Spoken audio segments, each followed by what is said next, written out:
Let's jump into this creative extension of a science lesson. After exploring Georgia O'Keeffe's Jack in the Pulpit series using a parts, purposes, complexities thinking routine, fifth grade students expand their learning through close looking and sketching with oil pastels. So what we're going to do, we're going to carefully examine a flower. And this is actually not a Jack in the Pulpit. It's a calla lily. It's very similar because I want you to be able to look at it. So I'm going to give each partnership a flower. Go ahead and start looking at it with your partner. So as you look at these flowers, at the calla lily, I want you to think of the complexities of this flower so we can talk about it. The complexities might the parts or what like maybe like this covering it. Oh yeah. It looks like it's like protecting it.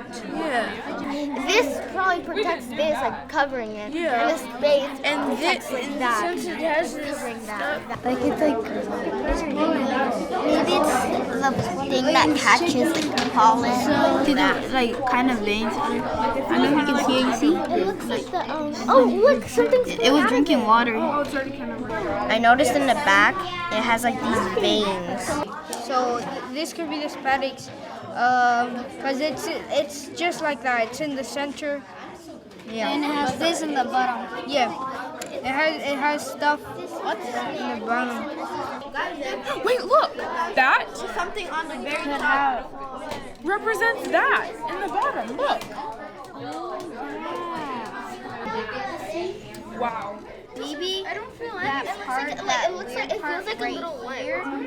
This could be like this. Maybe just a shorter version of it. It is. I had several students say, wait a minute. This looks a lot like the spathe or the back part on the scientific drawing. Also, it has a spadix. It's the same thing. Also, at the bottom, it has the male and female parts, just like this one. So this is not a Jack in the Pulpit, but it's from the same family. So they have two different scientific names. Like a family tree. In front of you, you're going to see the calla lily. You have some oil pastels, and then you have some art paper in front of you.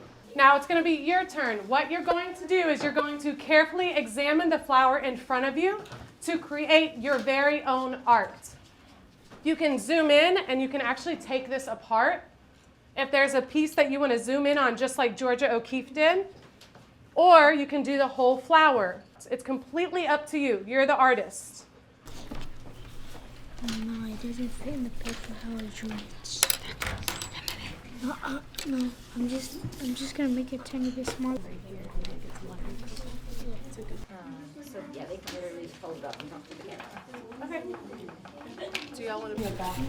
It has a lot of, it covers up a lot of itself by wrapping around itself. Yeah, see?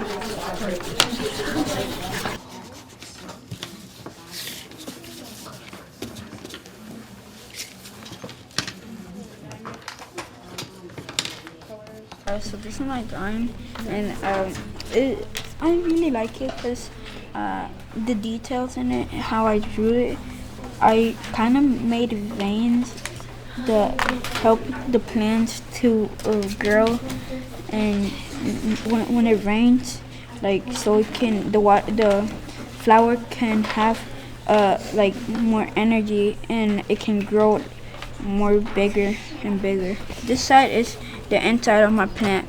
This is this plant, and I drew it outside where it's growing. I labeled everything. Stem, the outside, the inside, and it's growing. I noticed that it has a lot of bends, and it covers up a lot of itself by wrapping around itself. Well, I was trying to draw like it overlapping areas with more darkness in areas where it's overlapping, and also of the opening on the top.